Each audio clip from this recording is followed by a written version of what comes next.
How's it going, everyone? What are we going to talk about today? We're going to talk about ETFs. What is an ETF? Everybody, if you are new to this channel, if you haven't watched any of my videos, I talk a lot about investing, and I think the chances are it's more likely than not that you actually know a little bit about investing if you're watching this video. But ETF stands for Exchange Traded Funds, and I've been doing a lot of research on ETFs because the biggest and the best financial companies in the US all invest in ETFs. And what are we going to talk about today? I'm going to talk about what the biggest ETF is in pretty much out there in the US, right? There's over 2,000 ETFs out there. As of right now, so at the time of this recording, it is September 16th. It is Thursday, September 16th. And as of August of 2021, so last month, ETFs now hold 9.1 trillion, so a little bit over $9 trillion in assets. They are still actually not as much as mutual funds. Mutual funds do have 40 trillion in assets, but the actual inflows, the amount of money going into ETFs is more than mutual funds. So basically, what are we going to talk about today? Really, quite simply, what is the biggest ETF in the world? And the biggest ETF is ticker symbol SPY, which is they actually call it the spider, which is SPDR. And we're going to talk about that ETF a little bit, and talk about some of who the institutional holders are. And what I find interesting is the biggest hedge fund in the world is Bridgewater Associates, who is Ray Dalio. Ray Dalio is the founder, I guess co-CEO. I really don't know what his title is, but Ray Dalio is a billionaire, multi-billionaire, and he is the founder of Bridgewater Associates. And Bridgewater Associates is the largest hedge fund in the world, and their top holding is this ticker symbol SPY, the Spider S&P 500 ETF. So let's take a look here, everybody. Again, like I said, I've been doing a lot of research, on ETFs because, as I said, like if you are new to this channel, if you haven't watched it, I've actually come up with a list of 50 plus. It's actually closer to 75 now. Turbo growth tech stocks, and then from that list, that's my basket of my favorite 50. It's going up to possibly 75 by the end of 2021. I've developed a top 10 list of turbo growth tech stocks that I believe can 10x in the next 1 to 10 years. I'm also creating a second list, and it's going to be the top 10 next 10 stocks that I believe could 5x in the next 1 to 10 years. And the reason is because, the reality is that some of, obviously there's just tons of great stocks out there, but some of these turbo growth tech stocks are maybe not necessarily in a place where they can really 10x. And I say that because maybe they're too big, right? For example, I think Salesforce.com is a good example because Salesforce.com is one of my favorites. At 250 billion or 300 billion in market capitalization, it might not be that likely that they're going to 10x because that would put them at something like 3 trillion, which would put them above Apple. So there's some cases where the company, I feel is a great opportunity, but it just, 10x just really isn't that likely. So they get put in the 5x category. Or another example is that the industry it's really hard to know how big the industry is really going to be.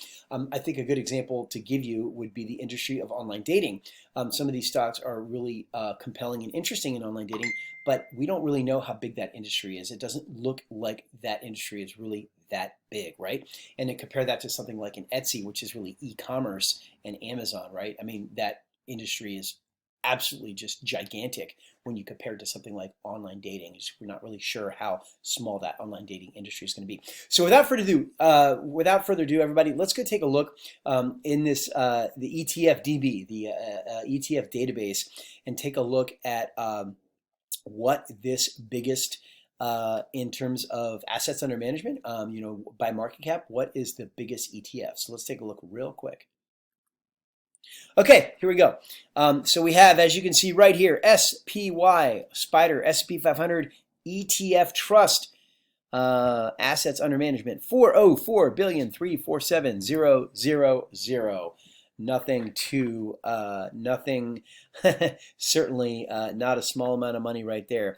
So if we take a look here, this is actually a little bit of the ownership structure in terms of what I really want to show you is just the reality of institutional ownership. It says here 58.7 institutional ownership, and if you actually take a look at the top 10 holders, you can see it's the biggest, the baddest of the financial companies in the U.S., everybody. We got JP Morgan, Goldman Sachs, Bank of America, Morgan Stanley, Susquehanna International, Citigroup, TD Asset, Northern Trust Company, HSBC, and Wells Fargo as the top 10 institutional holders by shares held. So everybody, as you can see right there in that example here, that's the #1 top ETF in the world, and the top holders are all institutional. So the reality is the biggest and the best financial companies, they're all investing in ETFs.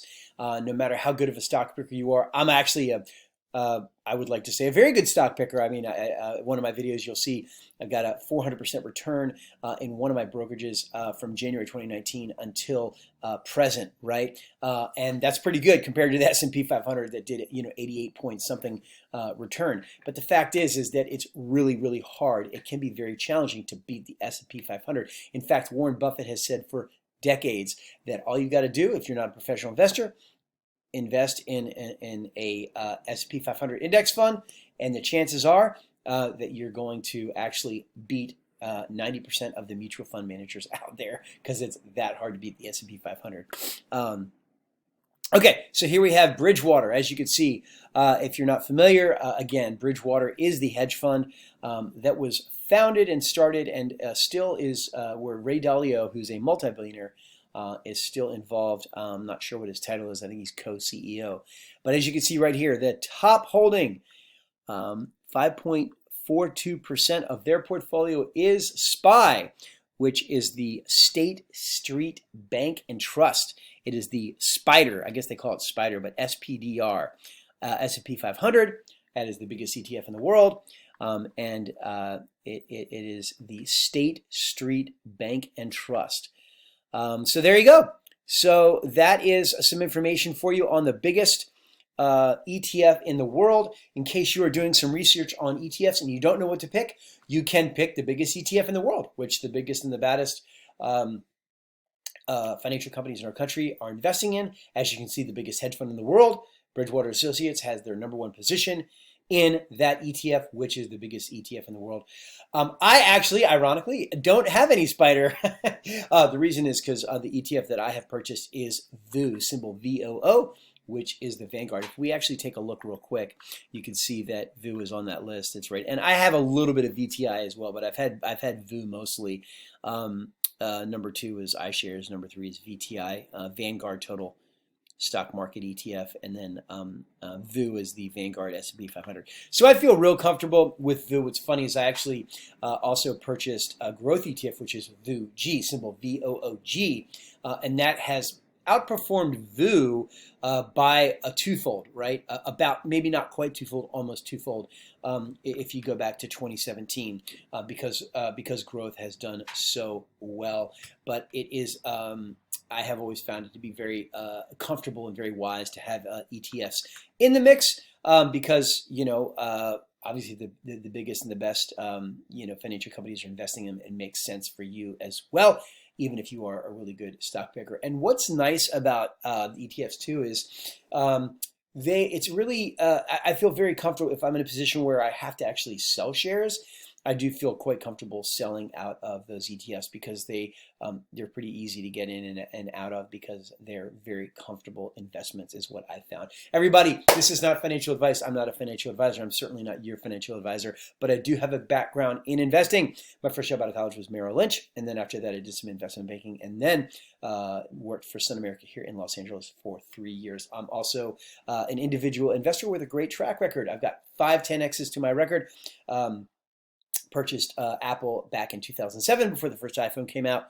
and I got a 33x on that, and then purchased Netflix in 2011, 2012.